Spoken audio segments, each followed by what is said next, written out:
자, 오늘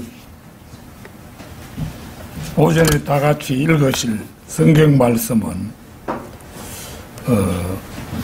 신약 성경 빌레몬서 1장 10절에서 17절까지입니다.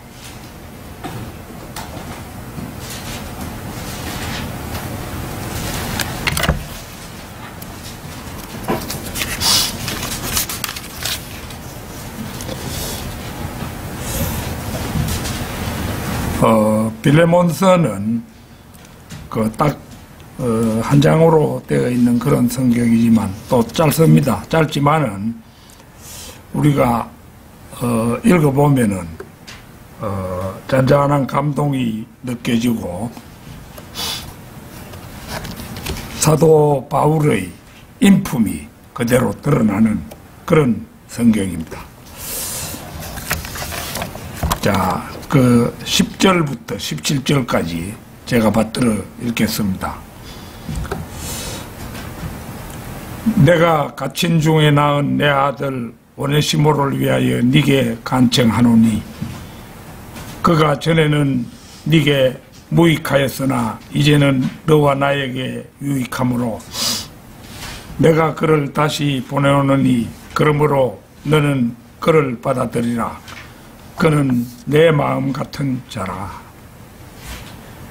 내가 그를 나와 함께 있게 하여 복음을 위하여 갇혀있는 나를 네 대신 섬기게 하고 싶었으나, 이거 이제 바울은 하나님의 종으로서 자기가 불행한 사람을 자기가 데리고 일을 하게 할 수 있는 그런 권유가 있는 그런 이제 사람인데, 바울은 여기에 보면은 이제 내가 그를 다시 보내노니 그러므로 너는 그를 받아들이라. 그는 내 마음 같은 자라.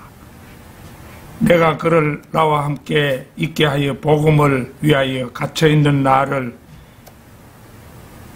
네 대신 섬기게 하고 싶었으나, 바울이 그 빌레몬을 보고 명령을 하더라도 어길 수 없겠죠. 하나님의 종이 말하는데, 더더구나 이방인의 사도인 바울이 말하는데,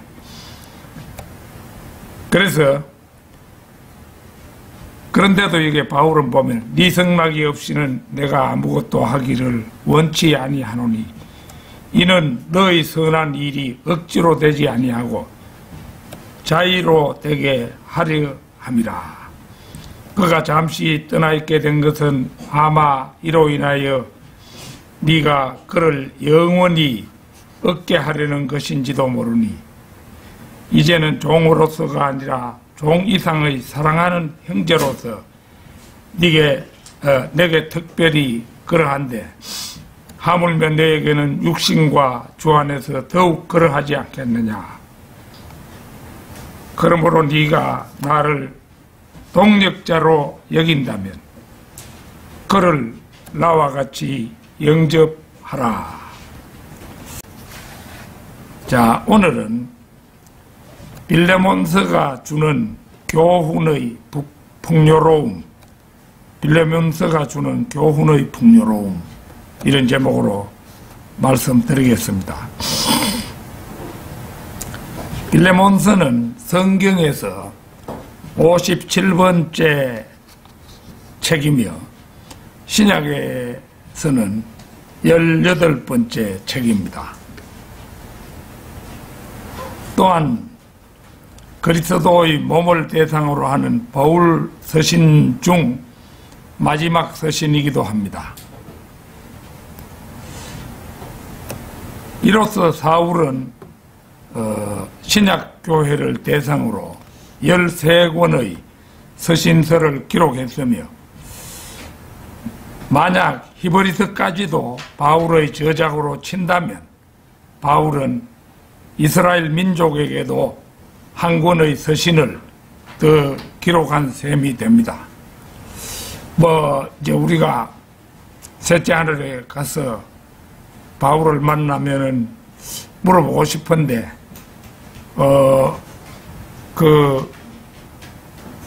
히브리서도 형제님이 쓰셨지요. 이렇게 한번 물어보고 싶어요. 나는 10중 8구 그러리라고 생각하는데요. 빌레몬서는 한 장으로 구성된 서신입니다. 빌레몬서를 제외하고 성경에서 한 장으로 구성된 책은 구약에서 오바댜, 신약에서는 요한 2서, 요한 3서, 유다서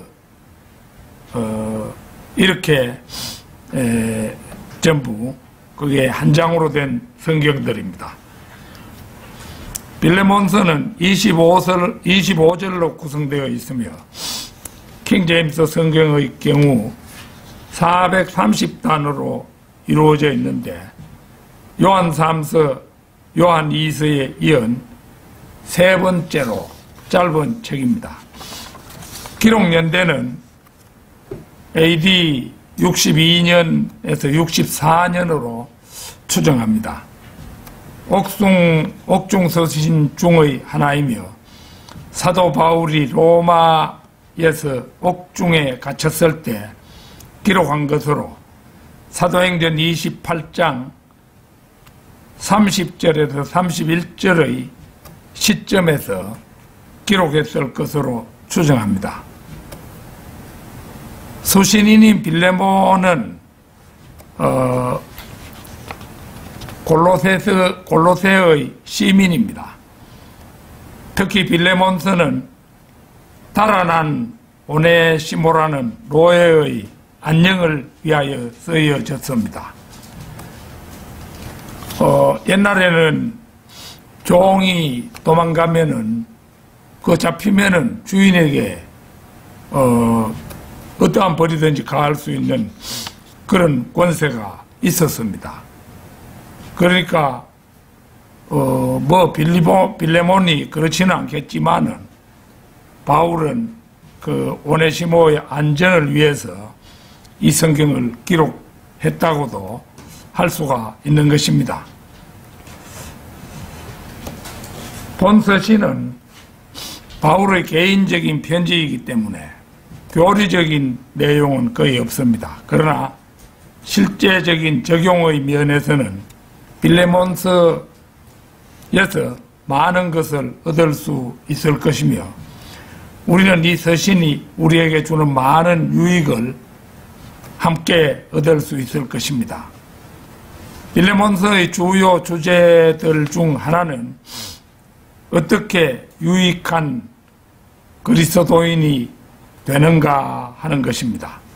오늘 저는 이 소중한 서신 가운데 본문의 얼마간을 살펴보며 이 짧은 서신이 어떻게 우리에게 유익하고 풍요로운 교훈을 주는가를 살펴보고자 합니다. 빌레몬서가 주는 교훈의 풍요로움. 첫째는 갇힌 중에 낳은 내 아들 오네시모를 위하여 빌레몬에게 간청하는 바울입니다. 오네시모는 우리 모든 죄인들의 분신이라고도 볼 수가 있죠. 내가 갇힌 중에 낳은 내 아들 오네시모를 위하여 네게 간청하노니. 바울은 오네시모를 아들이라고 부릅니다. 바울이 그를 주께로 인도했기 때문입니다. 디모데와 디도처럼 오네시모도 바울이 믿음 안에서 낳은 아들이었던 것입니다. 디모데전서 1장 2절 찾겠습니다. 디모데전서 1장 2절. 믿음 안에서 나의 아들 된 디모데에게 편지하노니 하나님 우리 아버지와 예수 그리스도 우리 주로부터 은혜와 자비와 평강이 있을지어다. 그 다음에 디도서 1장 4절도 한번 보겠습니다. 디도서 1장 4절입니다. 같은 믿음을 따라 나의 참 아들 된 디도에게 편지하노니 하나님 아버지와 우리의 구주이신 주 예수 그리스도로부터 은혜와 자비와 평강이 있을지어다. 이 두 곳을 지금 찾아보았습니다만은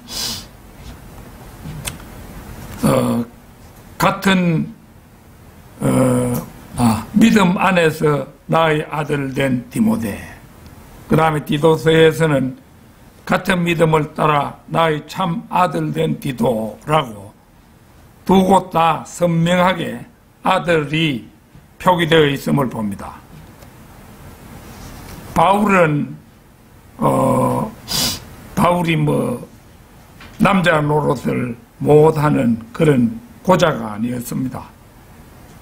바울은 여자와 함께 살 수 있는 그러한 남자였습니다마는 바울은 예수 그리스도를 위하여 결혼하지도 않았고 양아들을 준 적도 없으니 서슴없이 바울은 디모데, 디도, 오네시모를 두고 아들이라 칭하고 있음을 봅니다. 우리는 성령 하나님께서 새로운 출생을 수행하는 분이시며 죄인이 복음을 믿을 때 그분께서 그를 거듭나게 하신다는 사실을 알고 있습니다. 고린도전서 4장 15절을 찾겠습니다. 고린도전서 4장 15절. 이는 너희가 그리스도 안에서 1만 명의 서성을 가졌을지라도 아비들은 많지 아니하니 그리스도 예수 안에서 복음을 통하여 내가 너희를 낳았음이라. 이게 이제 그 고린도 교회에 있는 많은 사람들도 이 바울이 낳은 아들들이라고 볼 수가 있지요.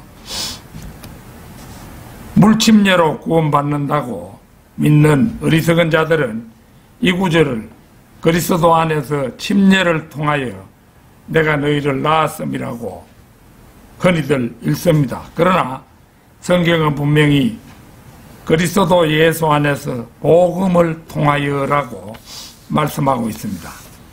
이 세상 누구도 물침례로 거듭난 사람은 없습니다. 우리는 모두 복음을 통하여 거듭나고 구원받았습니다. 우리가 복음을 전하여 한 사람이 구원받을 때 우리는 그 영적인 아버지가 되는 것입니다. 고린도전서 4장 15절 조금 전에 읽었습니다마는 거기 상반절에 보면은 이는 너희가 그리스도 안에서 1만 명의 서성을 가졌을지라도 4장 15절 아비들은 많지 아니하니 즉 교사들은 많이 있을지라도 사람들을 주께로 인도하는 사람은 적다는 말입니다. 바울은 디모데, 디도, 오네시모에 대해서 영적인 의미에서 아비라는 칭호를 사용하고 있음을 봅니다. 이는 바로 그들을 바울이 그리스도께로 인도했기 때문입니다. 가톨릭 사제들은 신부라고 불리기를 좋아하지만 그 칭호를 사용할 만한 어떤 일도 하지 않았습니다. 자, 마태복음 23장 9절 한번 찾겠습니다. 마태복음 23장 9절입니다.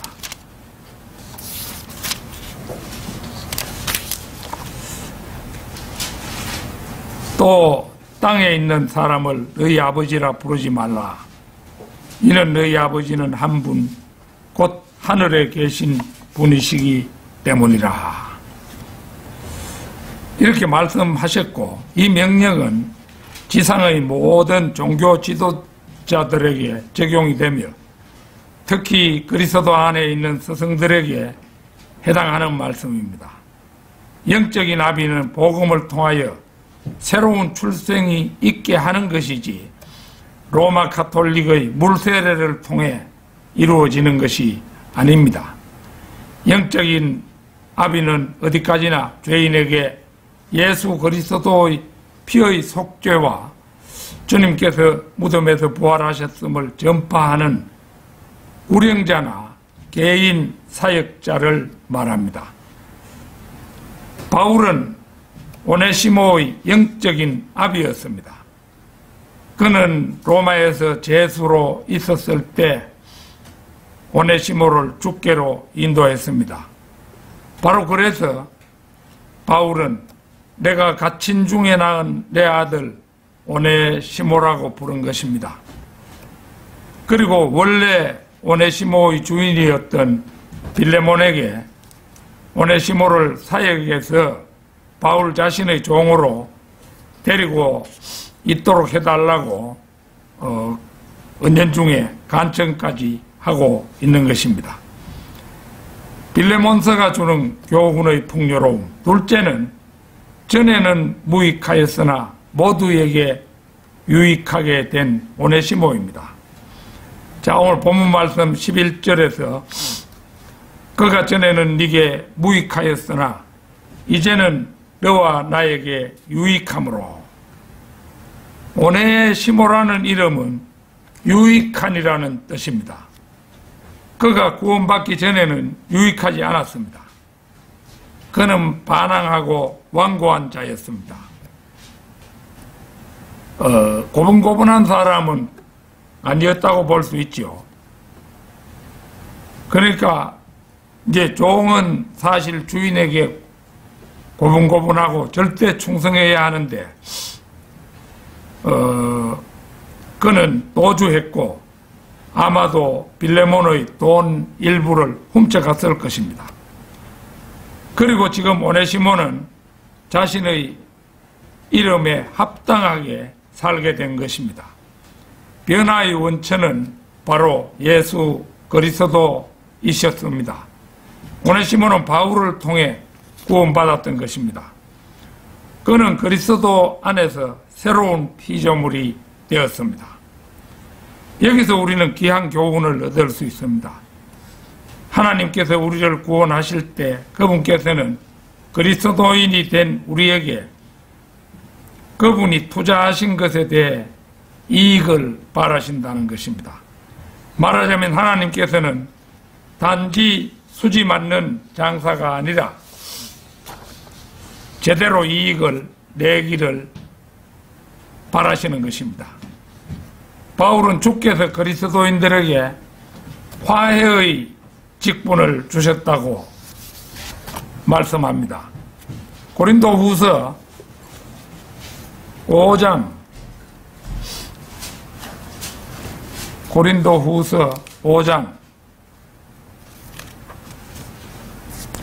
18절에서 21절, 고린도후서 5장 18절부터 끝까지입니다. 모든 것이 하나님께로부터 났으며 그분께서는 예수 그리스도를 통하여 스스로 우리와 화해하셨고 화해의 직분을 우리에게 주셨으니,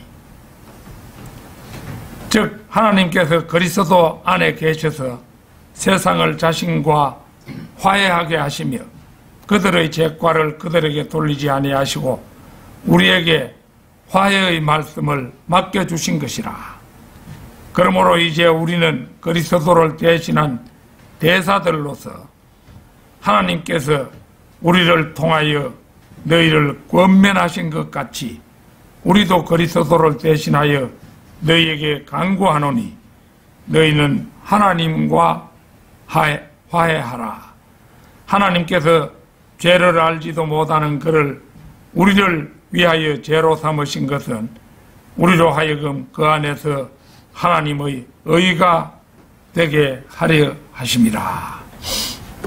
화해라는 것은 하나님께서 자신의 아들의 피의 속죄를 받아들이는 죄인들에게 그분의 의를 증가시켜 주심으로 이루어진 것임을 알 수 있습니다. 하나님께서는 예수 그리스도의 복음을 그리스도인 각인에게 위임하셨습니다.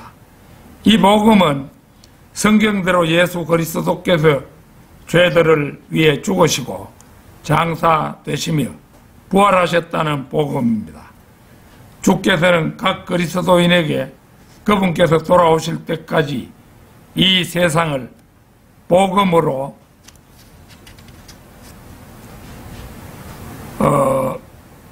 전파하도록 그렇게 명령하셨습니다. 그러나 이 말씀이 우리에게 복음 전파를 통해서 그리스도를 위해 세상을 정복하라, 왕국을 가져오라는 그런 의미는 아닙니다. 오히려 이런 것들은 무천년주의자들과 후천년주의자들의 이단 교리에서 파생된 것일 뿐입니다. 있는 그대로 이 비유가 의미하는 것은 주께서 돌아오실 때까지 우리가 사람들을 예수 그리스도께로 이겨오는데 활발하게 동참해야 한다는 것입니다. 누구에게도 유익하지 못했던 오네시모가 사도 바울을 만남으로 말미암아 새로운 피조물이 된 것은 오네시모가 과거의 자신과는 현재의 다른 차원의 사람이 된 것을 의미합니다. 자신의 이름의 의미 그대로 영적 아비 바울과 옛 주인 빌레몬뿐만 아니라 예수 그리스도께도 유익한 사람이 된 것을 의미합니다. 그러니까 조금 전에 오네시모 그 이름이 유익한이라는 뜻이라고 했죠. 나아가 이제는 그도 하나님의 일꾼이 되었고 놀랍게도 화해의 직분을 맡은 주체적 일꾼이 되었음을 의미한다고 할 것입니다. 빌레몬서가 주는 교훈의 풍요로움. 셋째는 이점에서 우리가 떠올리게 되는 것은 주님께서 교회 시대 이방인들에게 준 머나의 비유입니다. 누가복음 19장 12절에서 26절을 찾겠습니다.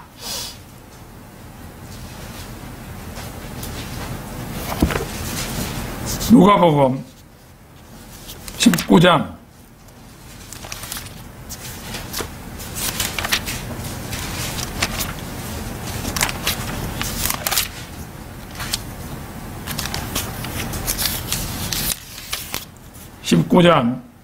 12절에서 26절입니다.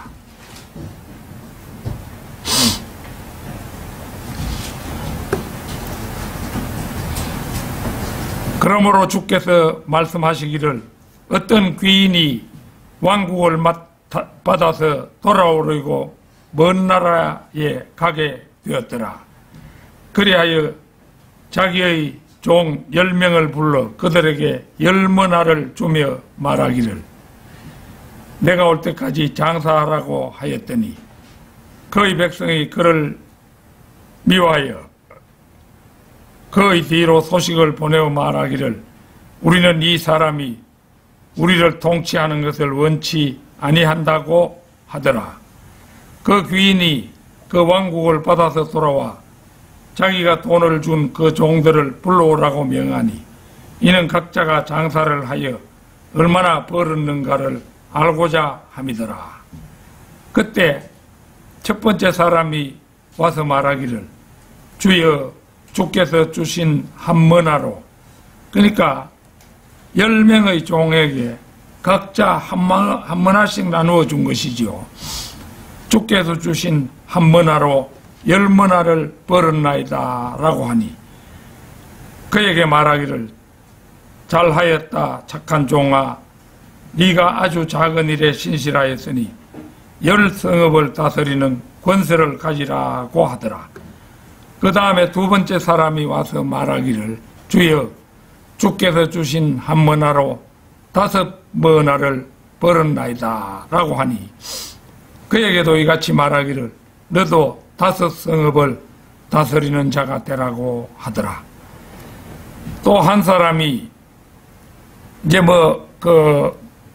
10사람의 종이니까 각자 한 머나씩 받아서 장사해가지고 2머나 3머나씩 남긴 사람도 있었겠죠. 그걸 다 지나서 이제 마지막 사람입니다. 또 한 사람이 와서 말하기를 주여 보소서 주께서 주신 한 머나가 여기 있나이다. 내가 그것을 손수건에 싸서 간직하였나이다. 당신은 엄격한 분위기에 내가 당신을 두려워하였으니 당신은 두지 않았던 것에서 취하시고 또 심지 않았던 것에서 거두시는 분이시니다 라고 하니 주인이 그에게 말하기를 악한 종아 네 입에서 나오는 말로 내가 너를 심판하리라. 너는 내가 두지 않았던 것에서 취하고 심지도 않았던 것에서 거두는 그러한 엄격한 사람인 줄 알았도다. 그렇다면 너는 어찌하여 내 돈을 은행에 맡기지 아니하였느냐. 그랬더라면 내가 와서 이자와 함께 원금을 청구하였으리라고 하더라. 주인이 곁에 서 있던 사람들에게 말하기를 그에게서 한 머나를 빼앗아 10머나를 가진 사람에게 주라고 하니 그들이 주인에게 말하기를 주여 그에게는 10머나가 있나이다 라고 하니 내가 너희에게 말하거니와 가진 사람은 받을 것이지만 갖지 못한 사람은 가진 것마저도 빼앗기리라. 보는 것처럼 이 비유는 주님께서 아버지 하나님께로부터 왕국을 받으시려고 하늘로 가시는 것을 빗댄 것입니다. 달란트 비유는 유대인의 비유입니다. 그러나 이 머나의 비유는 열이라는 숫자와 머나라는 화폐 단위로 볼 때 이방인에게 준 비유임을 알 수 있습니다. 머나는 이방인의 화폐 단위이며 현재도 파운드라는 그 단위는 영국에서 쓰이고 있는 단위이기도 하지요. 숫자 10은 성경이 이방인들에 대해서 쓰는 숫자입니다. 머나의 비유에서 그리스도께서 말씀하시려고 하신 기간은 그분께서 성천하여 하늘에 계시는 기간을 말합니다. 즉 교회 시대에 관한 비유입니다. 물론 우리는 이미 그리스도 안에는 유대인도 헬라인도 없다는 진리를 알고 있습니다. 그러나 실제적인 면에서 말할 때 사도행전 13장부터 휴거까지 교회는 거의 대부분 이방인 신자들로 구성되어 있습니다. 이 비유에서 종들은 각자 한 머나씩을 받고 내가 올 때까지 장사하라는 명령을 받습니다. 즉 종들은 각자 한 머나씩을 가지고 그것을 사용하여 주인의 사업을 경영하여 이익을 남겨야 하는 것입니다. 그러면 이 머나는 무엇일까요? 그거는 각 사람, 각 그리스도인들에게 동등하게 주어지는 어떤 것입니다. 그리고 하나님께서 모든 그리스도인들에게 동등하게 주시는 것은 오직 하나뿐입니다. 하나님께서는 우리 모두에게 더도 말고 덜도 말고 균등하게 이것을 주십니다. 귀족이 돌아와서 모든 종들을 불러 그들이 자신의 머나로 무엇을 했는지 점검했듯이 우리 또한 어느 날 그리스도의 심판석에서 우리에게 맡겨진 것이 복음으로 무엇을 했는지 회개하게 될 것입니다.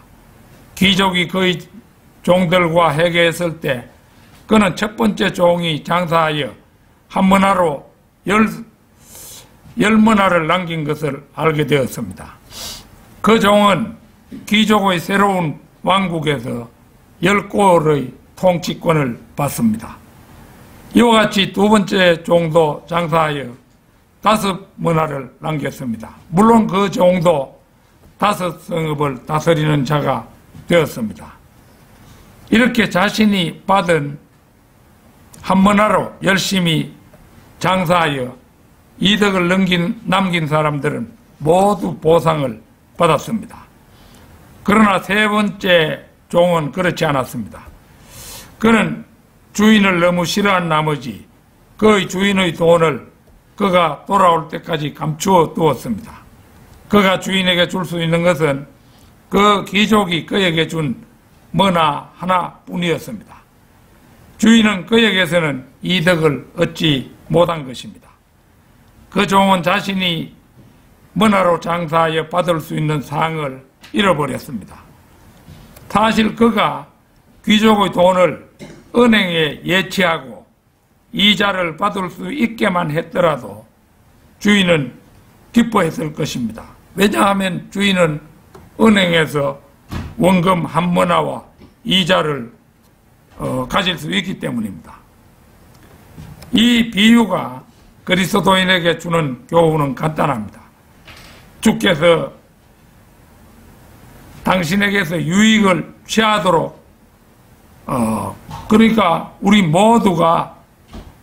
모두에게서 주님이 유익을 취하시도록 무슨 일이라도 하라는 것입니다. 이것은 많은 이익이 아닐 수도 있습니다. 어쩌면 우리는 D.L. 무디나 빌리 선데이처럼 수백만의 죄인들을 예수 그리스도께로 이겨오지 못할 수도 있습니다. 구세군의 월리엄 부스나 설교의 황태자 찰스 스펄전처럼 수천 명의 죄인들을 주께로 이겨오지 못할 수도 있습니다. 그러나 신실하게 복음을 가지고 밖으로 나갈 수 있고 우리가 이 일을 지금 신실하게 한다면 낚시를 계속하면 때가 되어 반드시 고기를 낚게 되듯이 주님께서는 우리를 통해 혼들을 구원받게 하실 것은 분명합니다. 그러니까 구원만 받고 내가 지옥 안 가면 됐지 더 이상 뭘 바라겠느냐 이래가지고 성경대로 믿는 사람의 교회에 와서 구원만 똑 따먹고 아무것도 하지 않는다. 그것은 이 세 번째 종과 같다고 할 수 있습니다. 그는 그리스도의 심판석에서 모든 상을 놓치게 될 것입니다. 빌레몬서가 주는 교훈의 풍요로움. 넷째는 잃어버렸던 종과 그리스도 안에 있는 사랑하는 한 형제를 동시에 얻은 빌레몬입니다. 내가 그를 다시 보내오노니 그러므로 너는 그를 받아들이라. 그는 내 마음 같은 자라. 내가 그를 나와 함께 있게 하여 복음을 위하여 갇혀있는 나를 네 대신 섬기게 하고 싶었으나 네 승낙이 없이는 내가 아무것도 하기를 원치 아니하노니 이는 너의 선한 일이 억지로 되지 아니하고 자의로 되게 하려 함이라. 그가 잠시 떠나 있게 된 것은 아마도 이로 인하여 네가 그를 영원히 얻게 하려는 것인지도 모르니 이게 이제 그리스도인들에게는 모든 일이 우연이 없습니다. 그러니까 여기에서 이제 오네시모가 너로부터 도망한 것은 그게 우연히 그렇게 된 것이 아니고 그 하나님의 뜻이 있었다는 뭐 그런 얘기죠. 이제는 종으로서가 아니라 종 이상의 사랑하는 형제로서 내게 특별히 그러한데 하물며 너에게는 육신과 주 안에서 더욱 그러하지 않겠느냐. 그러므로 네가 나를 동역자로 여긴다면 그를 나와 같이 영접하라. 자, 여기에서 그러므로 너는 그를 받아들이라. 그는 내 마음 같은 자라. 바울은 빌레몬에게 오네시모를 받아들이되 그가 바울 자신을 받아들이듯 하라고 합니다. 내 마음은 두 가지의 뜻을 지닙니다. 먼저 이 표현은 빌레몬이 바울의 마음에 가까운 사람으로서 오네시모를 받아들이라는 뜻입니다. 마음은 내부를 말하는 것입니다. 여기서는 사람의 영적인 내부를 말합니다. 또한 바울이 어떤 식으로 오네시모를 받아들일지를 그의 마음과 생각 속에서 이미 결정했다는 의미도 됩니다. 내가 그를 나와 함께 있게 하여 복음을 위하여 갇혀있는 나를 네 대신 섬기게 하고 싶었으나, 이 구절에 나타난 목자의 권위는 실로 엄청나다고 할 수 있습니다. 오네시모의 종으로서의 주인은 빌레몬이었지만은 이 목자인 바울에게서는 자기가 오네시모를 구령했으므로 그 오네시모를 주인에게 돌려보내지 않고 자기 자신을 섬기게 할 수도 있었다. 그 권위가 바울에게는 있었다는 그 말입니다. 사도들은 비록 그들이 실제로 사용하지는 않았지만 대단한 권위를 가지고 있었습니다. 바울은 빌레몬의 동의 없이도 오네시모를 그의 곁에 남겨둘 수도 있었습니다. 또한 빌레몬에게 와서 자신의 필요들을 위해 섬기라고 요구할 수도 있었습니다. 오네시모는 물론 이 바울이 그 오네시모의 주인 되는 골로새의 부자 빌레몬도 니도 네 집을 운영하는데도 바쁘겠지만 내가 이러이러한 사정이 있으니까 네 로마로 와서 나를 도와라 이러면 빌레몬은 도와야 됩니다. 물론 사도들 중에 이러한 권리를 우리가 아는 한 사람도 행사하지는 않았습니다. 베드로전서 5장 3절 한번 찾겠습니다. 베드로전서 5장 3절.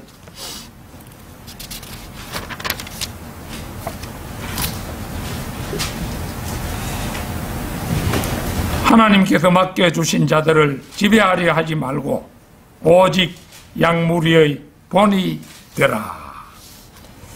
이것이 바로 사도들이 자신의 욕심이나 권위를 위해 사도의 권리를 행사하지 않았다는 말이 됩니다.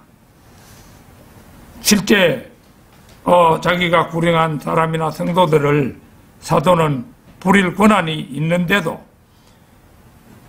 하나님께서 맡겨주신 자들을 지배하려 하지 말고 오직 양무리의 본이 되라. 이거에 따라서 이제 사도들은 자신의 권한을 직접적으로는 행사하지 않은 것입니다. 네 승낙이 없이는 내가 아무것도 하기를 원치 아니하노니. 바울이 오네시모의 조력이 필요하기는 했으나 빌레몬의 동의 없이는 아무것도 행하려 하지 않았습니다. 왜냐하면 그것은 오네시모가 빌레몬의 종이었기 때문입니다. 이는 너의 선한 일이 억지로 되지 아니하고 자의로 되게 하려 함이라. 바울은 오네시모의 섬김을 요구할 수도 있었으며 그렇게 했다면 빌레몬은 바울이 자신의 종을 거느리게 해야만 했을 것입니다. 그러나 바울은 빌레몬이 자의로 주님을 위하여 뭔가를 할 수 있는 기회를 주기 원했습니다.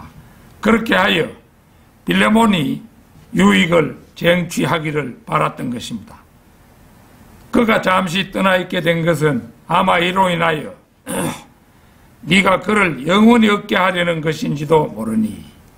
제가 조금 전에도 말씀을 드렸습니다마는 그리스도인들에게 일어나는 일은 우연히 없다고 했죠. 그 빌레몬에게 오네시모라는 종이 도망치게 된 것은 우연이 아니라고 했죠. 하나님께서는 먼 앞날을 미리 다 내다보시기 때문에 오네시모가 빌레몬의 집에서 도망치면은 그 로마에 있는 바울과 만나서 바울로 하여금 오네시모가 구원받게 되리라는 것을 하나님께서는 다 아셨고, 그 오네시모가 유익하게 쓰일 것도 아셨습니다. 바울이 여기에서 영원이라고 말했다고 해서 오네시모가 영원 세계에서도 빌레몬의 종일 것이라는 의미는 아닙니다. 오네시모가 그 후로부터 평생토록 빌레몬의 종으로 남아있을 것이라는 의미입니다.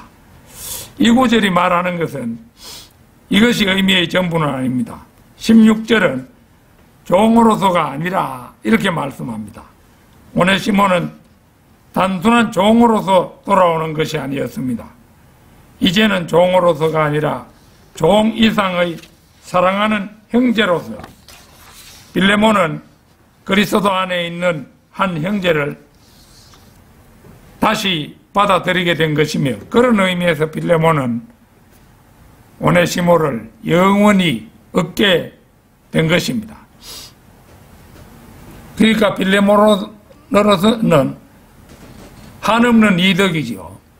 오네시모가 도망가지 않고 그대로 있었으면 빌레몬의 종에 불과하지만 이제 구원을 받고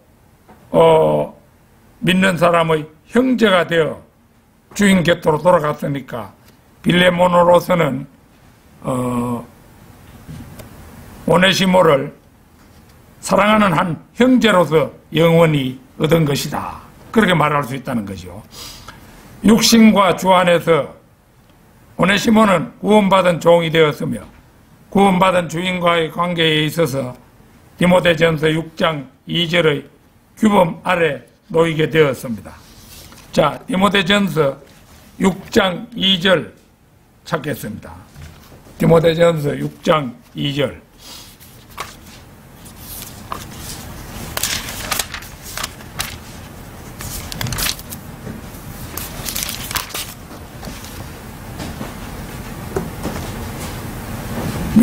믿는 주인을 섬기는 자들도 그들이 형제라고 해서 경히 여기지 말고 오히려 더욱 잘 섬겨야 하리니, 이는 그들이 신실하고 사랑받는 자들이며 선한 일에 동참하는 자들이기 때문이라.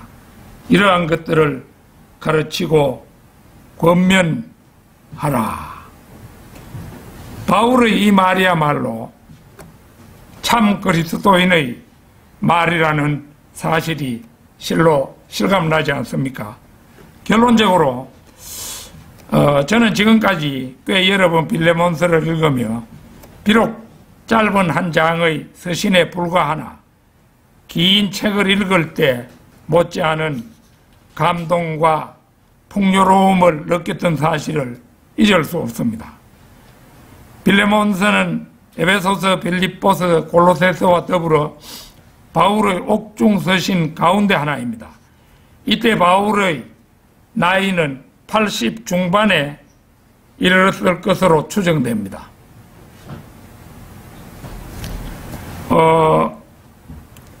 빌레몬서 주석을 르크만 목사님이 쓰셨는데 그 바울의 나이를 추정하는 것을 보고 사실 저는 요즘 와서 체력이 현저히 저하되고 이래서 야, 이러다가 이거 주님 모시기도 전에 가야 될 것이 아닌가, 이런 절망감이 올 때도 많았었는데 바울의 나이가 그 오네시모를 구령하고 이 빌레몬서를 썼을 때 80 중반에 이르렀다는 말을 듣고 부쩍 용기를 얻었습니다. 바울은 당시 네로 황제의 수하에 죄수로 붙들려 있는 상태였고, 네로로 말하면 그는 로마를 지배한 가장 불안정한 과대망상자들 중의 하나였습니다. 변덕이 죽을 듯하는 그 네로 그 영화에서 내가 무슨 제목의 영화인가 제목은 잊었습니다만은 네로의 그 연기하는 것을 보고 지 멋대로 이랬다가 저랬다가 하는 것을 보면서 과연 과대망상자다 이런 생각이 들었습니다. 내가 갇힌 중에 낳은 내 아들 오네시모라는 말로 미루어 볼 때 어쩌면 오네시모는 바울과 같은 감방에 갇혀 있었고 그것이 계기가 되어 바울은 오네시모를 구령하였을 것으로 추정됩니다. 빌레몬서 22절을 보겠습니다. 빌레몬서 22절입니다.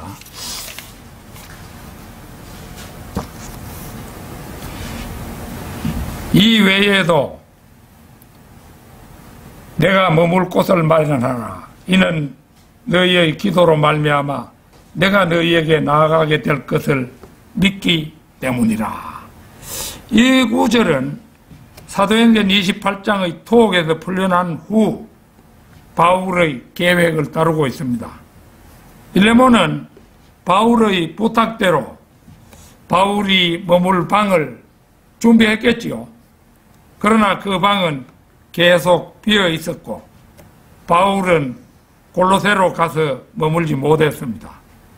바울이 만약 예루살렘에 가기 전에 세운 자신의 계획에 따랐다면 첫 번째 투옥에서 풀려났을 때 소아시아를 향해 동쪽으로 가지 않았습니다. 그는 서쪽으로 여행하여 스페인으로 갔을 것입니다. 영국의 초기 켈트 교회의 특징으로 볼 때 바울이 골로새와 안티옥을 경유하여 로마로 가기 전에 영국의 섬지방으로 갔을 가능성이 있습니다. 바울이 로마에 도착했을 때 네로는 이미 그곳의 그리스도인들을 미친 듯이 박해하기 시작했고 바울은 체포되어 두 번째로 투옥되었습니다. AD 68년 네로는 바울을 참수했고 그래서 그는 결국 빌레몬을 다시 방문할 수 없었습니다.